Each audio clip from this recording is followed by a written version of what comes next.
Greetings and welcome to Fright Night Flix, where every night is Fright Night. After my video on the best horror films of the 2020 did so well, I thought I'd share with you all my favourite non-horror films of the 2020 so far. I have a pretty wide taste when it comes to films, and there's been a lot of non-horror flicks this decade that I've been wanting to talk about. Like the time we did with horror, I'm going to be picking 2 picks per year, so let's kick things off now. Then let's get started. My first choice of 2020 is Christopher Nolan's espionage thriller Tenet, which honestly feels like his take on a James Bond film with a time travel twist. Despite being confusing on first watch, Tenet shines thanks to its fun plot, phenomenal cinematography, excellent score and fantastic performances. However, even though I love this film, particularly because it's one of the only true cinematic experiences that year due to COVID, I found the characters to be more like chess pieces than actual human beings making decisions, and sometimes the sound mixing was so loud that you struggled to understand parts of the dialogue. I highly recommend watching this one with subtitles. My second choice of 2020 is Emerald Fennell's directorial debut, Promising Young Woman, which made me fall in love with actress Carey Mulligan. She delivers what I consider a career-best performance as a woman seeking revenge on the man who assaulted her best friend. Fennell's screenplay and direction are fantastic, the supporting cast are perfectly cast, and the film has a unique yet surprisingly fun soundtrack. For a debut film, Fennell crafts the film like she's already mastered her style, and it's a shame her next 2 films haven't quite reached these heights, no pun intended. Promising Young Woman is also my favourite film of the decade so far, and one I definitely recommend. My first choice of 2021 is Dune, which has become one of the biggest franchises of the decade. Even though the sequel is more popular and critically acclaimed, I have more of a soft spot for this first instalment. Denis Villeneuve's direction is phenomenal in the way he brings out the very best in every department. The cinematography, score, editing, visual effects, sound, production design and performances are all fantastic. My only gripe with Dune is that most of the characters feel a little bland, with the exception of Duncan Idaho, and some of the dialogue can come across as cheesy, especially that final line. Still, Dune is a visual spectacle that I think will be regarded as one of the best sci-fi films of all time. My second choice for 2021 is Belfast, Kenneth Branagh's coming-of-age war drama inspired by his childhood during the Troubles in Belfast. Sure, this film can feel a little light on plot at times, but I think that's because it captures a child's point of view extremely well. Branagh's writing and direction are at their best here. The black and white cinematography beautifully captures the time period, and the cast all did stellar performances, especially newcomer Jude Hill, who steals the show as our young protagonist Buddy. It's also a film I really relate to on a personal level. Growing up in England during the 2000s, you look back and realise how differently you once saw the world when you were young.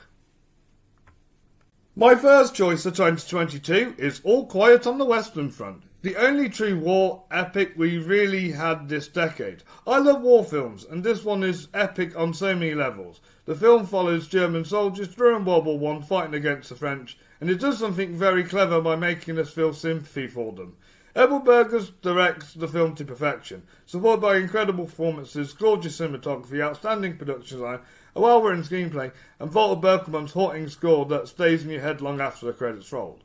All Quiet on the Western Front reminds me why war is pointless and why these kinds of stories are best experienced on the big screen. My second choice of 2022 is Guillermo del Toro's Pinocchio, the only animated film on this list. Sure, there have been loads of different takes on the classic Italian story, but Del Toro's version stands out thanks to his unique vision, especially the phenomenal stop-motion animation.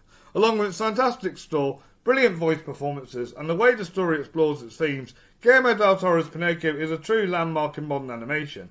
I also really admire Guillermo del Toro for saying that animation is a medium, not a genre, and isn't just for children. As a fan of animation, I think he's one of the best live-action directors to make the leap into animation filmmaking successfully. My first choice for 2023 is another Christopher Nolan film, Oppenheimer, which currently stands as my third favourite Nolan film.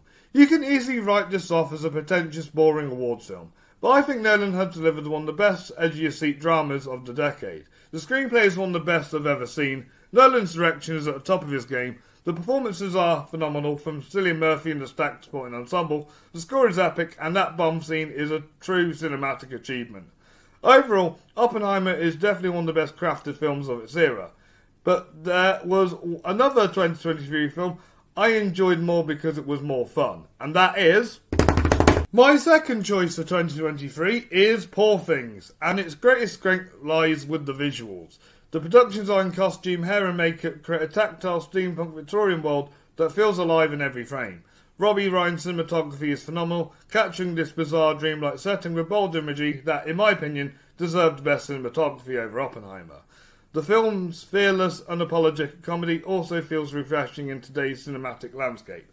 Narratively, the story follows Bella Baxter, revived with the brain of an infant, as she relearns the world and grows in intelligence and self-awareness.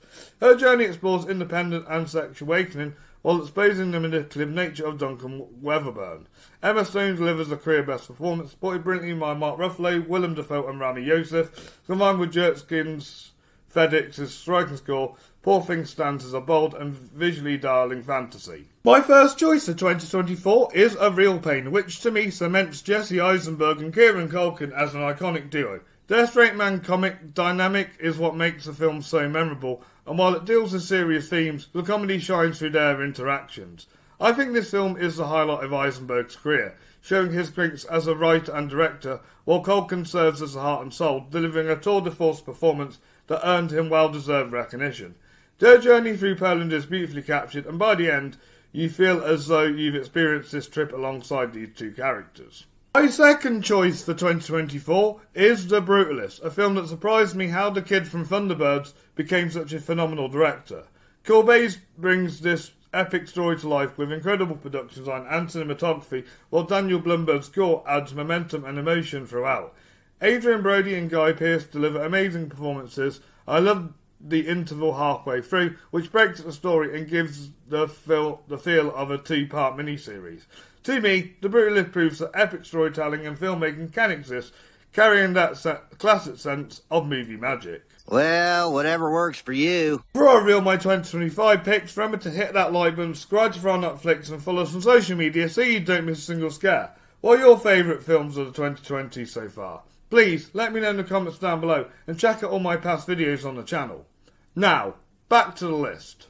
My first choice for 2025 is The Secret Agent, a film I watched before making my top 11 non-horror film videos, and it completely surpassed my expectation. The story explores Brazil during its military dictatorship and follows a professor caught in the middle while trying to protect his son.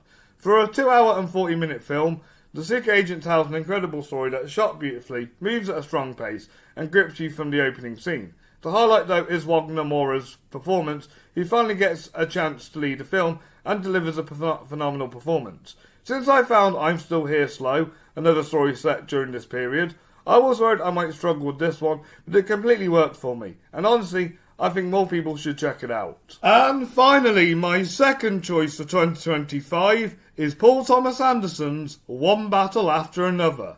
Yes, it's appeared on plenty of year-end lists, but honestly, I didn't have a better cinema experience all year. The film stars Leonardo DiCaprio as an ex-revolutionary trying to save his daughter from an old enemy played by Sean Penn. PTA's direction is incredible here. While There Will Be Blood remains my favourite film of his, this comes at a very close second. The 2.5-hour runtime flies by with flawless pacing, and seeing Anderson work in a modern-day setting feels fresh and exciting. His direction is supported by Michael Bauman's stunning cinematography, sharp editing, and Johnny Greenwood's phenomenal score. Leonardo DiCaprio gives his best, most human performance as Bob Ferguson, while the supporting cast, including Benicio del Toro, Jason Finnetti, Regina Hall, Tiana Taylor, and Sean Penn, all elevate the film. With sharp writing, unforgettable visuals, and powerful performances, One Battle After Another feels like a major Oscar contender, and that's why it's my favourite film of 2025.